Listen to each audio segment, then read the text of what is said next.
নাকি কি ব্যাপার রাখছো কেন? আর বলো না, চাকরি করতে গেছি, ইন্টারভিউ ফেল হয়ে গেছি, চাকরি ও আর চাকরি লাগা বিহার দিতে হয় না। তুমি তো মেলা পড়াশোনা করেছো, এই ব্যাপার। হ্যাঁ আপা, আফ্রিকা যাও বলে ইল্লা বাবা বসে, ওখানে যাও, দেখো তোমার সব সমাধান হয়ে যাবে।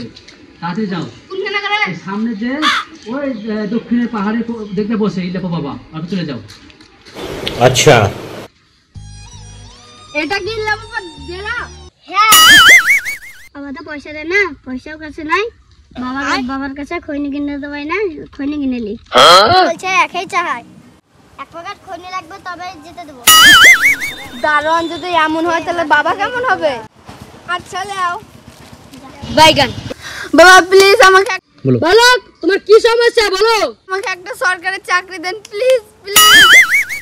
নগদ 3001 টাকা লাগবে। अबे साले, সাথে 1 কেজি চাল, 500 টমেটো, 250 মুগ ডাল। দাঁড়াও বালক, মাকে ফোন করেছে। লিস্টে আলু লাগতে বলে গেছে, আলু লিখিও। ঠিক আছে, 1 কেজি সাথে আলু সমেত নিয়ে। কি হবে? হাই করব না, সারা জীবন সিঙ্গেল হয়ে থাকবো।